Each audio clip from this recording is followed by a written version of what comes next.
Amauta Radio, la radio cultural de Ica.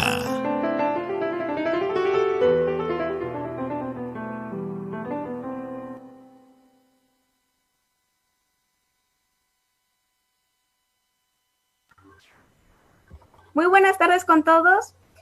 Bienvenidos aquí una vez más, como todos los jueves, en Amauta Radio 91.9. Y en esta oportunidad vamos a entrevistar al ex profesor del Colegio Nacional San Luis Gonzaga de Ica, y profesor de Historia, Geografía y Economía, y también músico, sobre todo. Y en esta oportunidad vamos a tocar el tema sobre los orígenes más remotos de Ica y también algunos otros temas que vamos a ir abarcando que esperemos les guste. Buenas tardes, Madeleine. Bueno, vamos a esperar. Bien, entonces aquí tenemos a nuestro invitado, el profesor Jorge Guamán Aparcana, y el cual vamos a empezar con las preguntas para no perder más tiempo. Bien, profesor, ¿cómo se siente en este día estar acompañándonos acá en nuestra radio Amauta Radio 91.9? Buenas tardes a todos. Me siento contento de colaborar en algo acerca de hechos históricos de aquí de Ica. Exacto. Aprender historia es una de las funciones que nosotros como peruanos debemos saber, y sobre todo en las escuelas, que es donde más nos informamos al respecto. Madeleine, ¿te tenemos de vuelta? Bueno, está teniendo algunos problemas. Bien, entonces empecemos con las preguntas. Cuéntenos, ¿cuáles son los orígenes más remotos de los pobladores de Ica? Pues bien, nosotros sabemos a través de la historia del Perú de que los hombres americanos han venido de otro continente.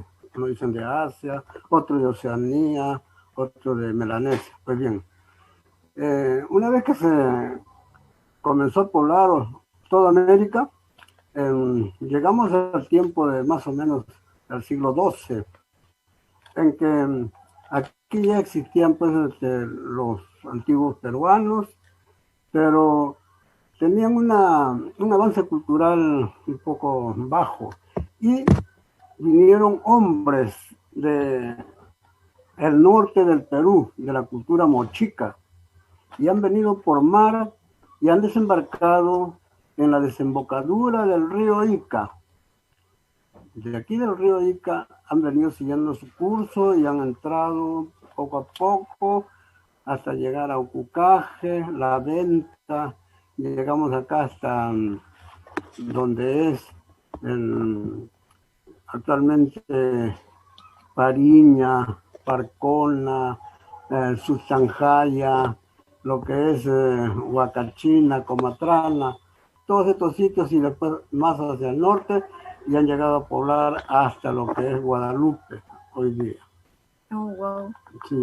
Muy interesante. Sí, sí. Entonces, ellos formaron un pueblito que es el más antiguo de Ica, llamado Uyujaya, y que todos los estudiantes de Ica deberían de conocer esto. Uyujaya es el pueblo más antiguo de Ica, que queda en Cayango o Cucaje.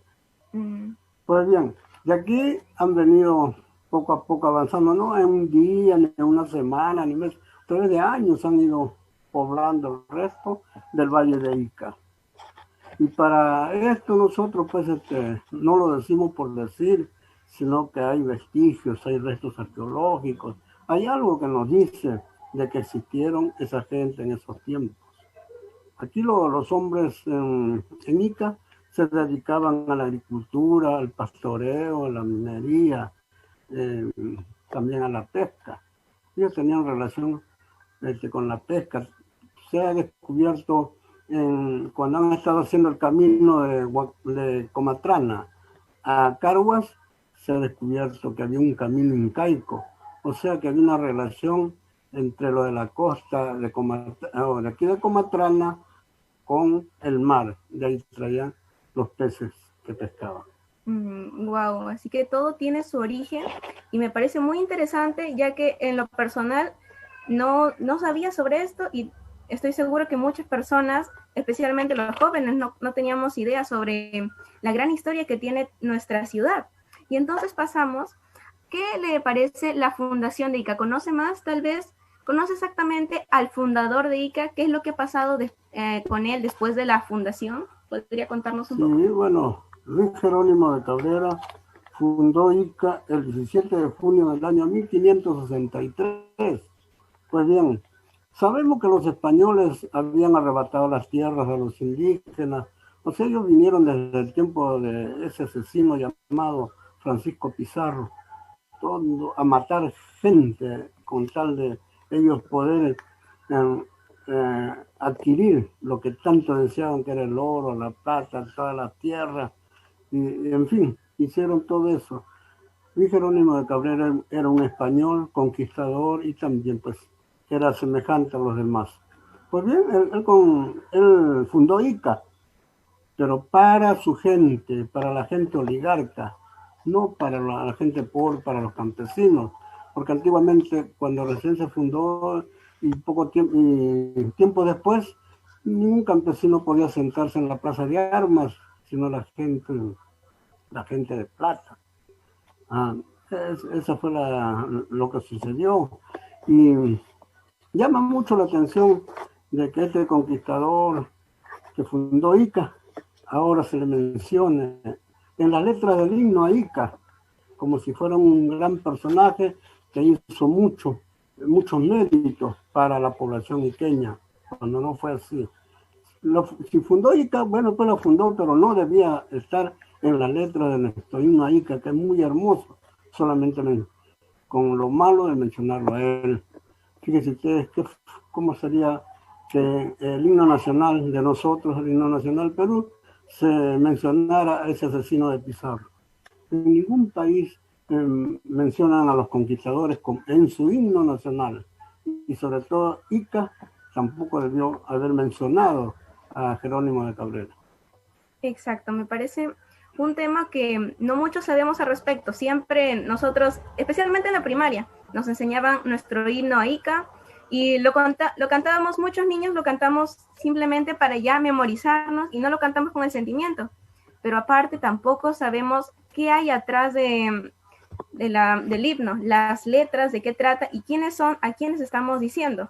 No, ahora ya sabemos la verdadera historia de Jerónimo de Cabrera, cómo vino aquí y ahora nos cuenta que es un español conquistador. Claro. Y como le decía, robaron las tierras a todos los indígenas, la gente de esos tiempos. Y no solamente nosotros decimos que es un ladrón porque robó todo a nuestros antepasados, sino que su misma gente lo trató así. Cuando Jerónimo de Cabrera ya dejó el Perú, se fue a la Argentina. En la Argentina fue gobernador de Mendoza, una población allá en Argentina llamada Mendoza. Pues bien, cuando él terminó su periodo de gobierno como gobernador, se le enjuició porque se le acusaba de haber sido un desfalcador que se apropió ilícitamente de mucho dinero.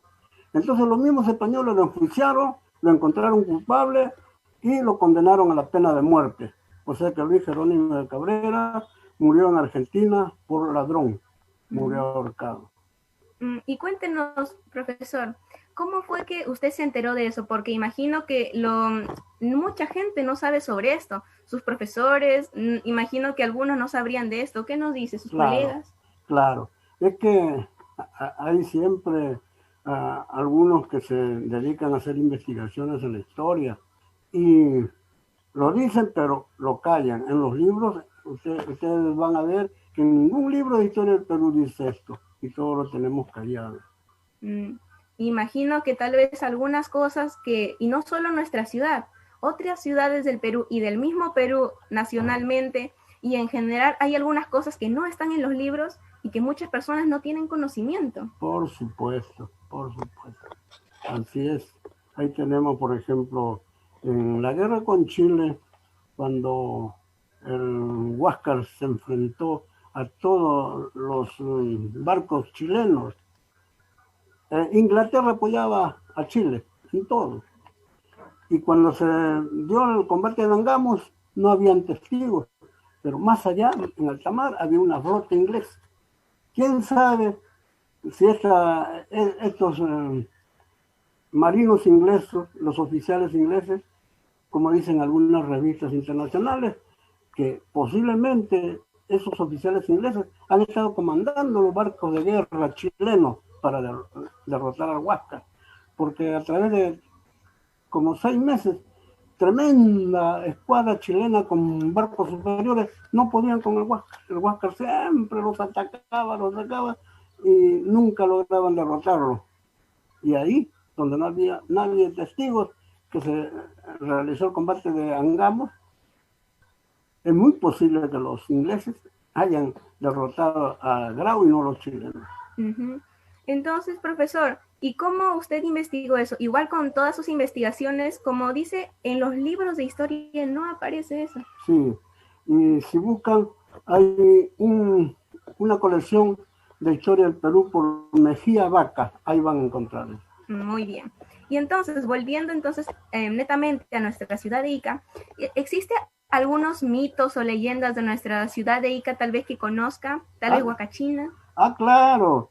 Antes que esta última leyenda que fue escrita por José Santos Chocán, antes del tiempo de los incas todavía había una leyenda sobre Huacachina que decía que, por ejemplo, aquí había, en el tiempo de los incas, el territorio estaba dividido en ayllus.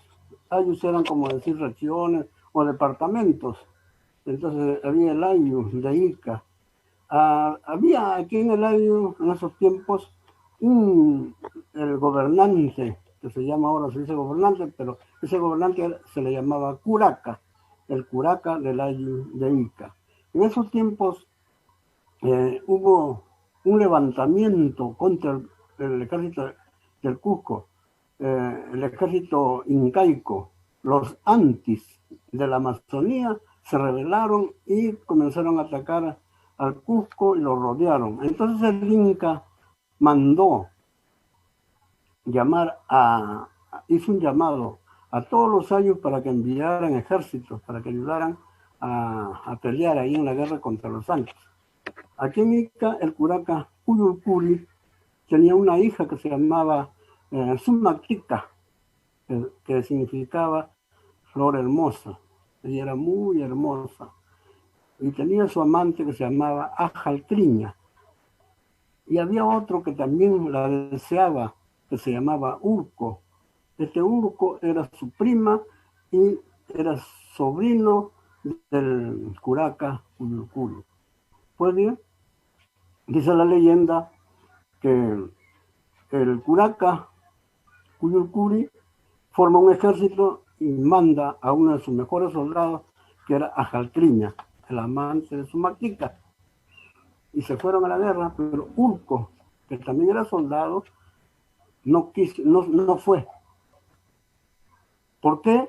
Para quedarse solo aquí en el ayllu y poder enamorar ya solo a Sumatica. Pues pasó el tiempo y de repente pasaron meses, cuando de repente llega la noticia en que muy pronto iba a terminar la guerra y que posiblemente iba a ganar el ejército incaico. Entonces Urco, al saber esto, planeó algo y hizo recorrer la noticia de que Ajalcriña, que era el enamorado de Sumatica, había muerto y por eso no regresaba. Entonces, al tener la noticia Sumatica de que Ajalcriña había muerto, se fue a los cerros de Huacachina, donde había ahí una huaca, la huaca principal, y ahí se refugió y comenzó a llorar, a rogarle a los dioses para que volviera con vida a Ajalcriña. Y ahí estaba día y noche llorando. Entonces su padre, el curaca, Cuyulcuri, al ver a su hija cómo estaba padeciendo, reunió a los amautas, a los nobles, al sumo pontífice para que le dijeran qué podía hacer para que cambiara esta situación de su hija. Entonces el sumo sacerdote consultó al oráculo y después de consultarle le dice: Señor, para que una vida vuelva hay que entregar otra. Entonces, si usted quiere que Ajalcliña vuelva con vida, usted tiene que morir. Inmediatamente el curaca aceptó para que su hija fuera feliz nuevamente.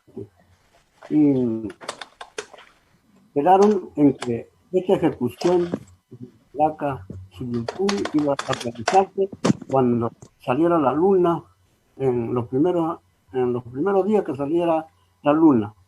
Pues bien, llegado el día, cuando iban a matar ya al curaca de Suyulcuri, llega un chasqui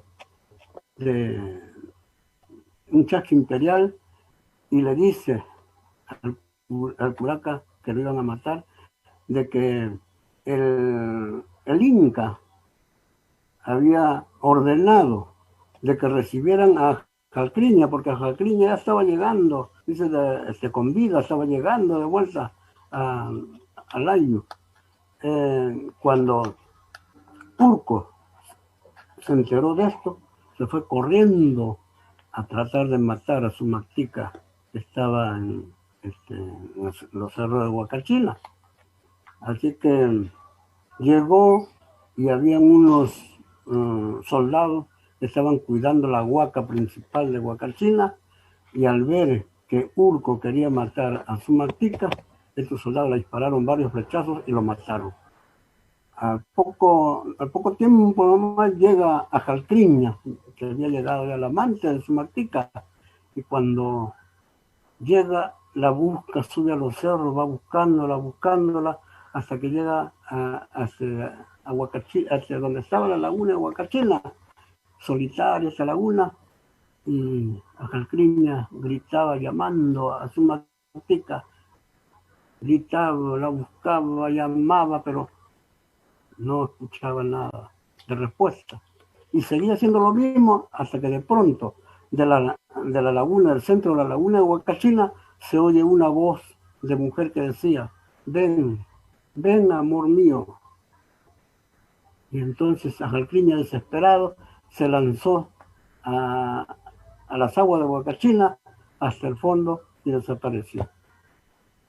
Pues bien, esa es lo que se cuenta sobre la leyenda.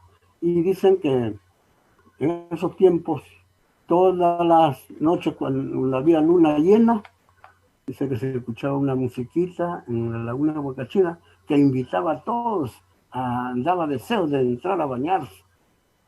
Y también que todos los años un varón tenía que morir. Este varón tenía que ser alto, fuerte, vigoroso y sobre todo no ser de Ica. Eso es lo que se contaba en esos tiempos. Wow. Una historia sorprendente que muchos jóvenes no sabíamos, y me sorprende mucho. Y tiene mucha similitud también con lo actual y conservan las tradiciones, también como dice la leyenda de la sirena, que todos los años llevaban a un hombre. Y se conecta, pero lo bueno es que aún sigue intacto entonces esa tradición. Así es. Y Huacachina ha dado mucho que hablar. En Huacachina venía gente de distintos lugares del Perú porque sus aguas eran curativas, decían que eran aguas milagrosas, curaban a distintas clases de enfermedades. Y algunos se preguntan y dicen: ¿pero por qué? Y otras lagunas no. Huacachina, ¿por qué? Es que según las investigaciones que se ha hecho, Huacachina ha recibido el agua de un río subterráneo. Este río subterráneo venía pues de la sierra y ha pasado por diversos suelos, unos suelos arcillosos, otros suelos que contenían unos minerales como plomo, zinc, y seguía avanzando las aguas, y así a través de todo su recorrido han traído una serie de minerales, y debajo de la laguna hay un depósito como un pozo que de ahí afloraba esta agua con todos esos minerales contaminados. Y eso es lo que hacía que la laguna de Huacachina curara muchas enfermedades. Inclusive, hasta para lavar la ropa la dejaba más limpia. Había unos pobladores que eran campesinos, que por su trabajo en el campo se ensucian bastante, todos sucios estaban lavando y la ropa que habían tendido ya estaba secando y completamente blanquita. Y una dama italiana, Madame Perotti, la llama, al ver esto, se paró y se dirigió donde la señora que estaban lavando y le pregunta: señora, ¿y cómo hacen ustedes para que su ropa quede tan limpia y tan blanquita? Y ellas le contestaron: es que nosotros lavamos con el agua de Huacachina. Y todos los beneficios que tenía. Wow. Muy impresionante, Madeleine. ¿Qué opinas? ¿Habías escuchado antes sobre esta ¿Qué historia? tal? Buenas tardes. Recién he podido conectarme, he tenido unos problemas con el internet, pero ya estoy aquí. He estado escuchando todo lo que he estado hablando y la verdad muy interesante, y creo que en los comentarios el profesor Rudy ha puesto una pregunta que nos dice acerca de cuántas lagunas tenía Ica.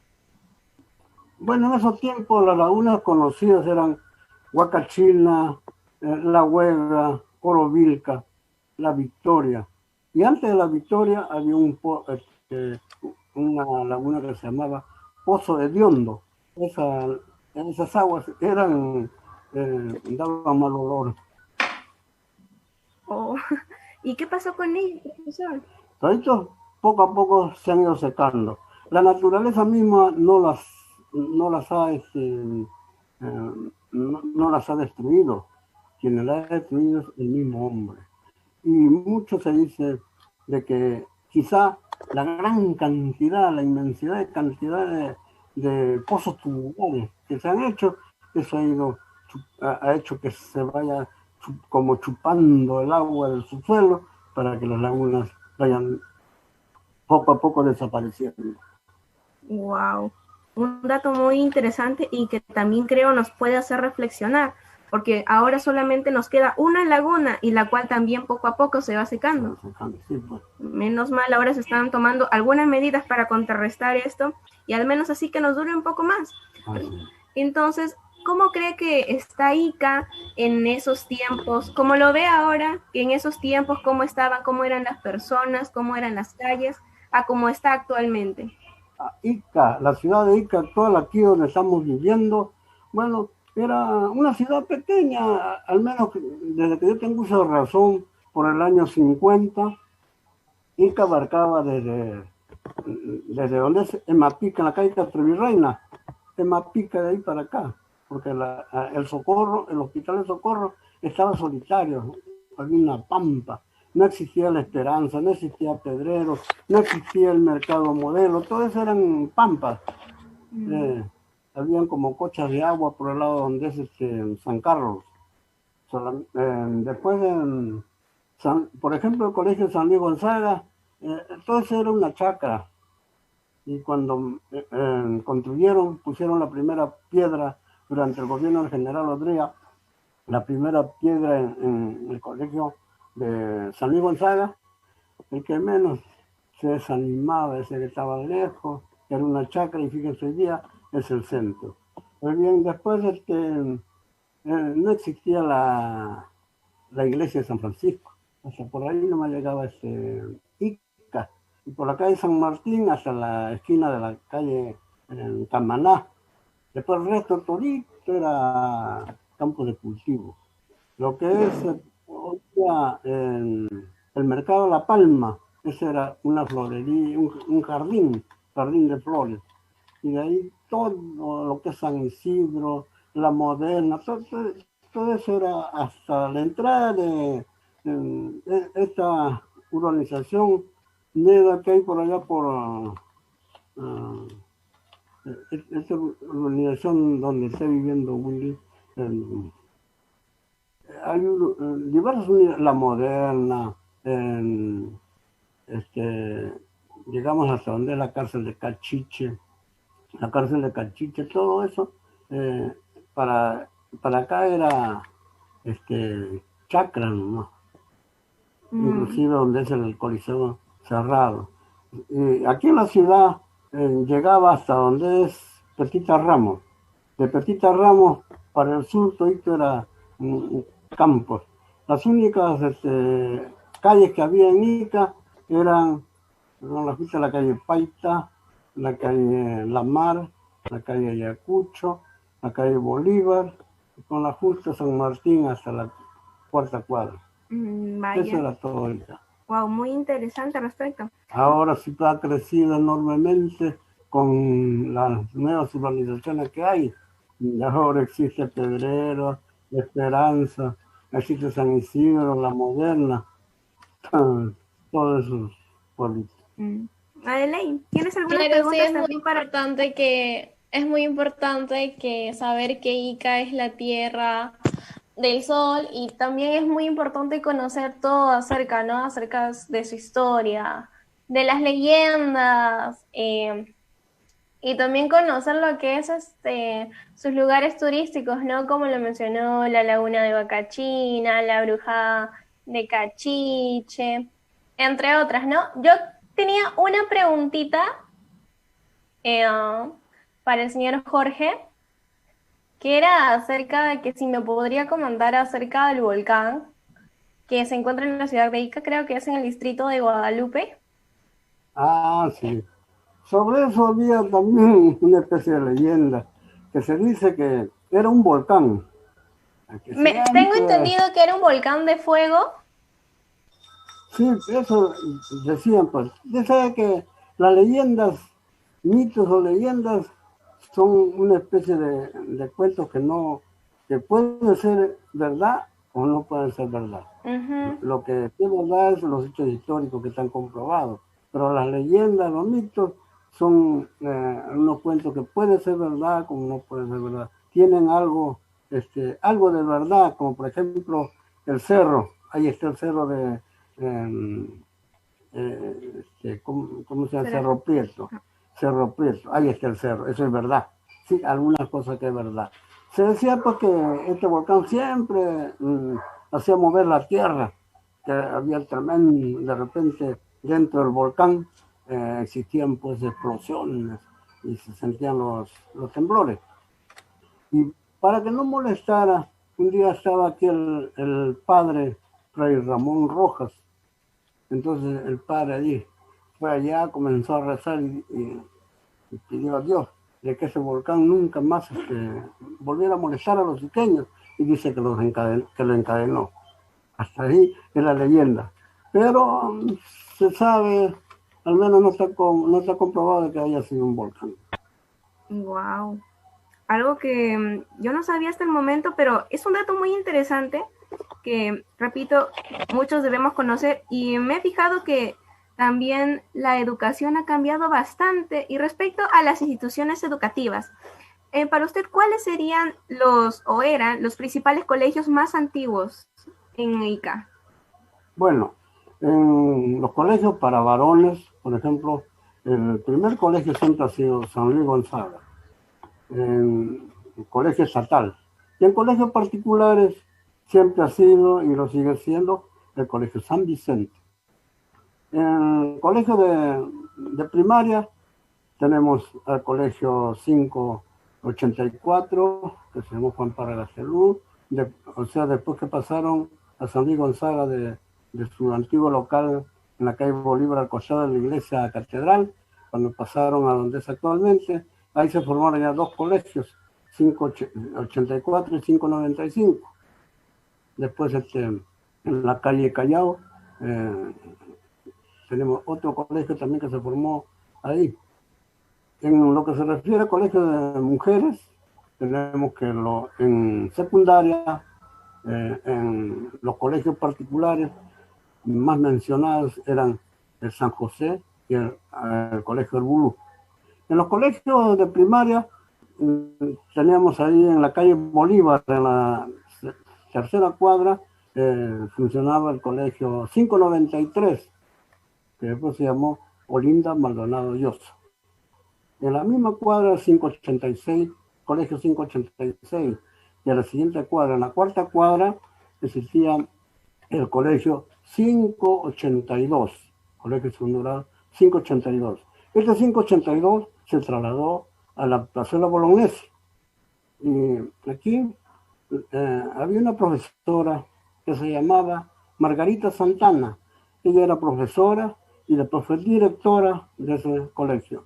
Cuando ella falleció, entonces al colegio se le llamó Margarita Santana de Benavides.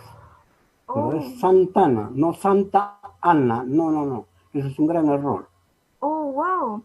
Un tema tocado justo de nuestro colegio, de nuestra institución educativa Margarita Santana de Benavides. Y entonces quisiera saber, usted nos acaba de comentar que no se dice exactamente Margarita Santa Ana. No. Sino correcto es Margarita Santana. Santana. No sé por qué le han puesto ahora Santa Ana, mencionan, y quién salió con eso. A lo mejor que por cuestiones políticas habrán querido cambiarlo, porque no se puede concebir Santa Ana de Benavides, en ningún sitio se ha escuchado. Busquen ustedes las Sagradas Escrituras, busquen ustedes la Biblia, y van a encontrar Santa Ana, que era la madre de la Santísima Virgen María. Santa Ana, pero ella no era de Benavides. La profesora Margarita Santana sí era de Benavides, porque su esposo se llamaba Rubén Benavides Rojas, y él era el hacendado de la hacienda La Palma, que abarcaba desde donde es Petita Ramos hasta la cárcel de Cachichi. Todos los territorios eran de la hacienda La Palma. O sea que, bueno, pues los profesores nuevos que llegan al colegio a enseñar, al colegio Margarita Santana, ellos no tienen la culpa de nada, ni la directora, porque, bueno, ellos han recibido ese nombre así, han escuchado y siguen mencionando. Las alumnas también van pasando de promoción en promoción y ellas no tienen la culpa, pero yo les digo esto porque es verdad, y ahora sí, la directora, los profesores y las alumnas deberían de hacer una investigación, el por qué le dicen Santa Ana y no Santana, una sola palabra. Wow, un tema que ahora ya no es simplemente de la historia de Ica, sino que ahora como estudiantes ya nos incluye y nos hace investigar sobre todo también algo que añadirle a la historia de nuestro colegio, ¿verdad, Madeleine? Claro que sí, como él mismo lo mencionó, no sabemos quién pudo haber cambiado ese nombre, porque como lo dice, la pronunciación correcta es Santa Ana, ¿no? Y hay, claro, una sola palabra, Santana. Santana, ¿no? Santa Ana, no. Esto está mal. Entonces, profesor, coméntenos, directamente, ¿usted llegó a conocer a la profesora Margarita Santana de Benavides? Sí, yo la conocí. Tuve la suerte de vivir en La Palma, en la hacienda, donde su esposo era pues el hacendado, el dueño, y muchas veces conversé con ella desde niño hasta joven. Y la profesora era una profesora bien preparada, con facilidad de palabras, educada, y bueno, siempre la vi así, la vi como profesora, como directora. Y por eso es que yo digo con toda certeza, nadie me puede decir lo contrario, nadie me puede decir Santa Ana de Benavides. Eso es un error. Una sola palabra, Santana. Profesor, disculpe, yo tengo una duda. Tengo entendido que donde actualmente está el colegio, antes era una iglesia o un cementerio. Decían así que era como una especie de una iglesia, pero aquí en Ica se han encontrado varios lugares donde parece que han sido cementerios. Por ejemplo, en la iglesia de Luren se han encontrado restos humanos. Ahí se ha encontrado, por ejemplo, la hermana de la Beatita de May, Alicia La Torre. La hermana está enterrada ahí, ahora poco la han sacado. Cuando se comenzó a construir la urbanización Luren, desde ahí al frente de Petita Ramos, con dirección al sur, se encontraban restos humanos. O sea, en distintos lugares se han encontrado restos humanos en Ica. Por eso no se sabe a ciencia cierta si eran cementerios, eran iglesia, porque antes también en las iglesias se enterraban difuntos. Wow, un tema muy interesante. Y entonces, profesor, pasemos ahora al tema de algo ya más nacional y sobre todo nuestro himno nacional. A mí siempre, justo en una clase de historia que hemos tenido en Aprendo en Casa y ya en las fiestas patrias, la profesora nos mencionó que han cambiado la estrofa, la primera a la sexta estrofa que antes la cantábamos nosotros. Y una de las estrofas la cambiaron por el mismo hecho que decía que por 3 siglos el peruano estaba oprimido y no hacía nada por levantarse. ¿Qué es lo que piensa usted sobre este cambio? Ahí también ha habido un gran error. Las estrofas del himno nacional siempre han tenido en cuenta la expedición libertadora de San Martín, que vino a ayudarnos a conseguir la libertad, la independencia. Entonces por eso han tratado de alabarlos a ellos, pero eso es un error porque han dejado de lado las gestas históricas, las gestas heroicas de nuestros antepasados. Por ejemplo, la primera estrofa dice: largo tiempo el peruano oprimido, la ominosa cadena arrastró, hasta ahí está bien, ¿no? Cuando dice: mas apenas el grito sagrado, libertad en sus costas, o sea, se refiere a cuando vino la expedición libertadora por las costas, ¿ah? Mas apenas el grito sagrado, libertad en sus costas, se vio la humillada, dice la humillada, cerviz, la cerviz de acá, recién la levantamos la frente y agarramos las armas para luchar. Eso sí, en esos tiempos habían más de 40 ejércitos guerrilleros que estaban peleando, sobre todo en el centro de la sierra. La sierra se estaba desangrando, había matanzas y estaban luchando los mismos peruanos, que en esos tiempos no se llamaban guerrilleros, sino montoneras, las montoneras. Ahí tenemos grandes héroes como Cayetano Quirós, Marcelino Carreño, tenemos a Landes y Terres, Vidal, Evangelista, grandes peruanos. No hay que olvidar de que uno de los artífices del triunfo del Perú en la batalla de Ayacucho se debió a Marcelino Carreño y sus guerrilleros, que cuando los españoles estaban atacando desde arriba del cerro y ya estaban en retirada, huyendo las tropas patriotas de uno de los riachuelos, porque en la sierra hay unos riachuelos bien hondos y anchos. Ahí estaba el ejército guerrillero de Marcelino Carreño. Salieron y atacaron a los españoles, y cuando los españoles fueron contenidos, los patriotas que iban corriendo se regresaron y empezaron a luchar entre todos juntos hasta conseguir el triunfo de la independencia en la batalla de Ayacucho. Pero esto no es reconocido porque tampoco en los libros de historia se lee eso. Wow. Es algo que se debe considerar desde antes.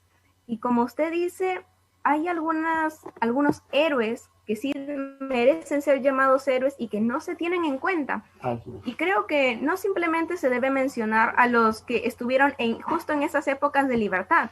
También no podemos olvidar a los otros héroes, como muchas veces en la historia no se menciona tal vez a Túpac Amaru I o tal vez a Manco Inca, que fueron algunas personas que marcaron la historia de nuestro Perú y nos llevaron hasta la libertad, que han luchado. Y creo que también se debe tener más consideración al momento, tal vez en nuestro himno nacional, que a todos los peruanos nos representa y debemos cantarlo a todo pulmón. ¿Qué opina sobre ello? Sí, claro. Debe de seguirse cantando la sexta estrofa del himno nacional y cantarlo pues con orgullo, porque es nuestro himno, nos levanta los ánimos y nos hace ser cada vez más peruanos. No como la primera estrofa que más salía a favor de la expedición libertadora. Y acá aprovecho esta oportunidad para decirles a todos los estudiantes de que lean algunos libritos, como por ejemplo La guerra de los viracochos. Ahí van a ver ustedes los grandes triunfos de Manco Inca, sobre todo de uno de sus generales, Tito Yupanqui. Todos dicen que 120 españoles conquistaron al imperio incaico, que había millones de gente. Está bien que ellos vinieron con sus armas superiores, pero no fueron solamente por las armas, vinieron muchos miles de indios de otros lugares de Centroamérica. Y por ejemplo, capturar a Atahualpa, no fueron un grupito de españoles, fueron como 10.000 indios que vinieron de otros lugares. Y Pizarro, con su armamento superior, mató gente como si estuviera matando moscas. Es como si nosotros quisiéramos entrar a la procesión del Señor de Lourdes o del Señor de los Milagros, y para llegar hasta el anda del Señor de los Milagros comenzamos a matar a esa gente para llegar tranquilos hasta allá. Así hicieron los españoles. Entonces, si leen la guerra de los Viracochas, van a ustedes a sentirse más peruanos, porque ahí van a ver los grandes triunfos que consiguió el general Tito Yupanqui en la batalla por ejemplo, en la batalla de Guaytará, mató más de 120 españoles con sus caballos, sus arcabuces, sus espadas, con todo lo que era superiores, los mató. Después, en la batalla del río Ongayacu, también mató más de 110 españoles. En la batalla de Jauja, otra vez contra Alonso de Gaete, después contra Diego Pizarro. En fin, ahí hizo matanza toditos y se llevó prisioneros algunos españoles, se llevaron las armas que para los indios era desconocida, los caballos. Y eso es un orgullo, ese triunfo del general Tito Yupanqui. Y de ahí para adelante Manco Inca aprendió a manejar un caballo, a manejar el arcabuz, a manejar la espada, a ponerse el casco y todas las corazas, y salía adelante con su ejército. Ya las flechas le rebotaban, las lanzas le rebotaban, las piedras le rebotaban, como le rebotaban a los españoles, y ya no creían que eran dioses, sino hombres que estaban protegidos por el hierro. Exacto. Y otro mito que he escuchado es que se dice que son 13 incas los que gobernaron el Tahuantinsuyo. Y tengo entendido que no es un número exacto, porque Atahualpa, el último, no era considerado inca. Bueno, aquí siempre a mí también me enseñaron de chiquillo que habían 14 incas, pero Atahualpa en realidad no fue pues este inca. El último inca fue su hermano Huáscar.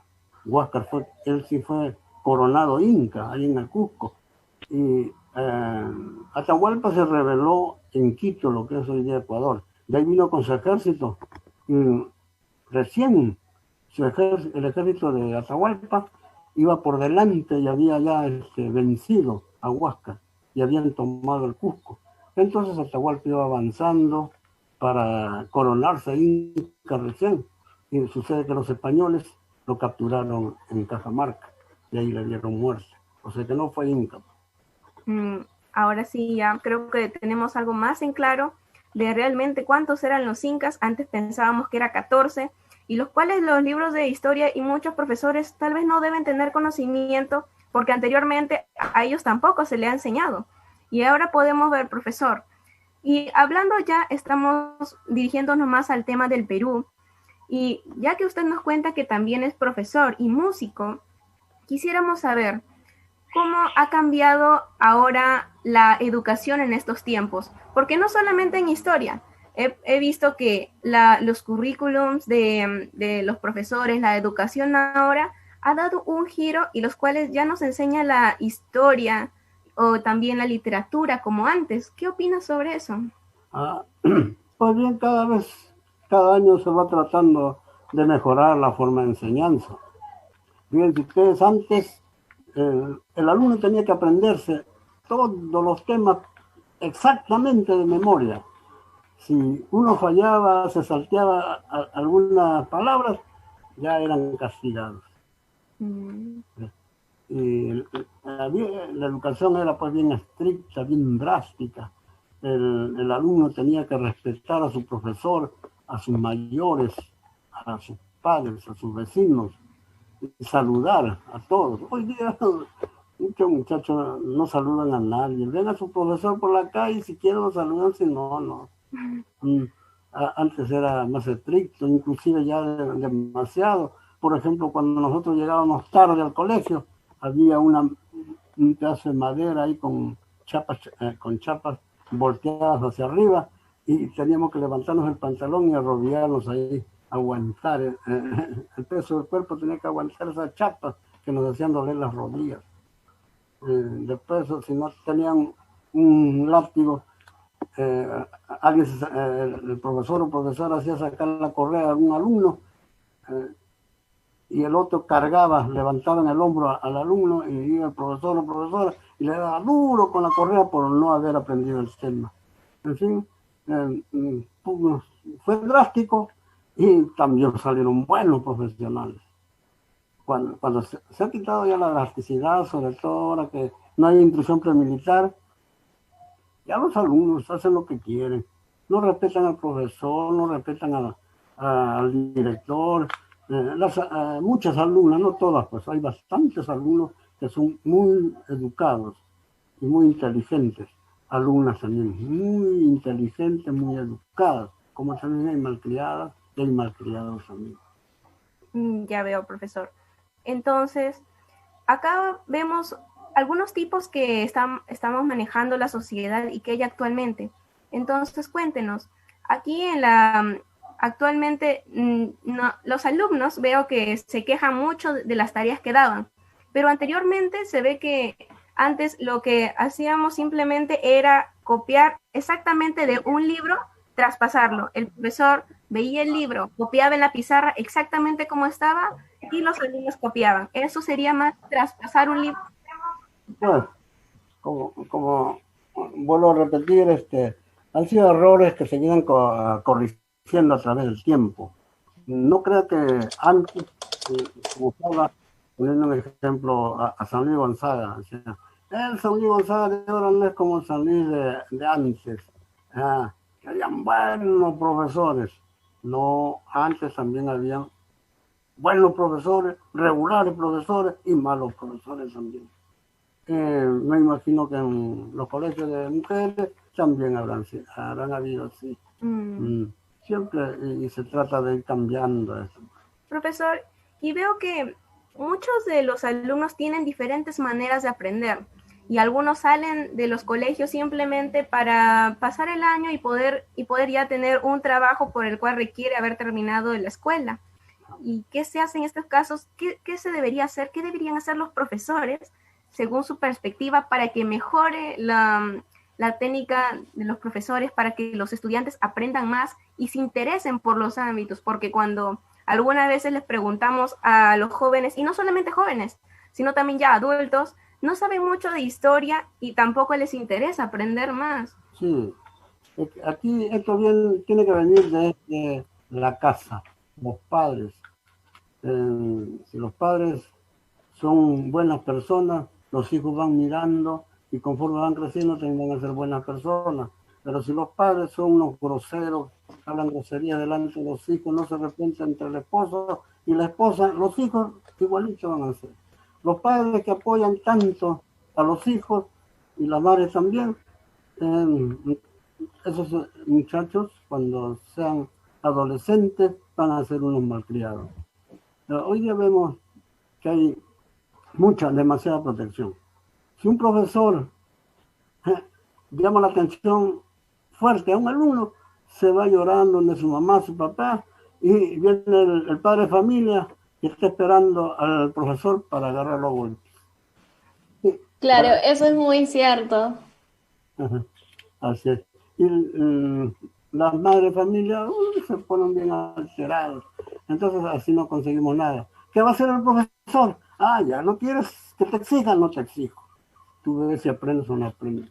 Antes nosotros tratamos de alguna forma, no en forma ya drástica, porque eso fue un tiempo más atrás, pero sí un poquito drástico, exigiéndole al alumno que al colegio se va a aprender, no se va a pasar el tiempo. Debemos de ser como otros países, los países desarrollados. De chiquillos van con el deseo de aprender. Y eso, con ese deseo de aprender, aprenden. En cambio, en los países desarrollados, la mayoría, no todos, pero una gran mayoría, van por obligación. No les interesa aprender más que pasar el curso y a la hora de venir los exámenes tratar de copiar por ahí, y eso es todo lo que hacen. Ya veo. Así no, ¿qué vamos a conseguir? La transformación de nuestra patria. Si vamos, los jóvenes deben de estudiar bastante para llegar a ser buenos profesionales. Y siendo buenos profesionales, vamos a transformar recién a nuestra patria. Exacto. Siempre con una buena educación desde Así casa es. vamos a surgir y también enseñar también a las futuras generaciones.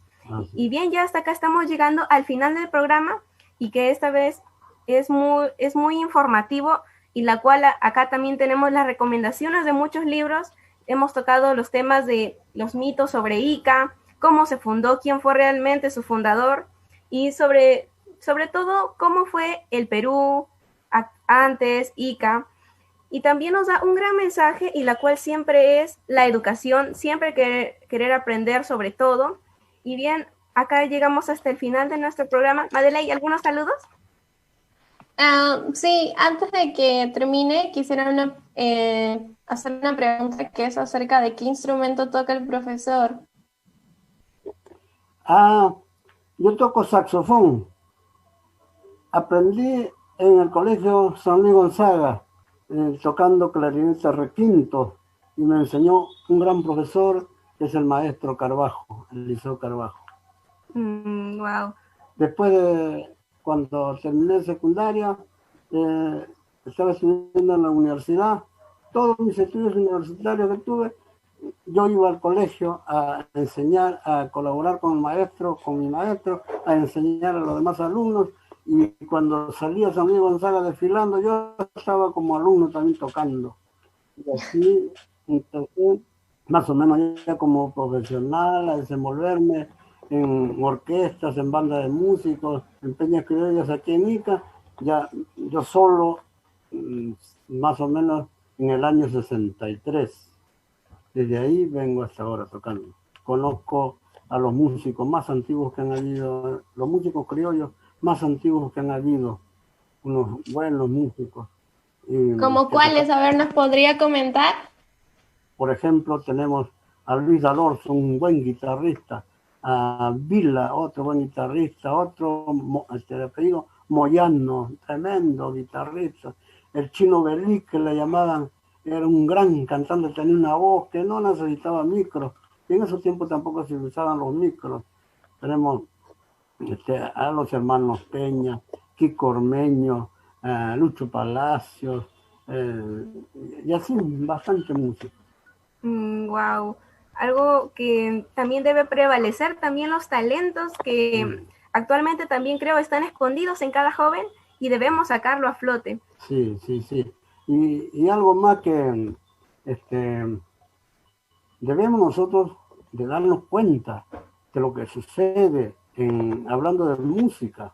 Debemos tener mucho cuidado en que vienen gente de otros lugares y tergiversan la música peruana, le dan otra melodía.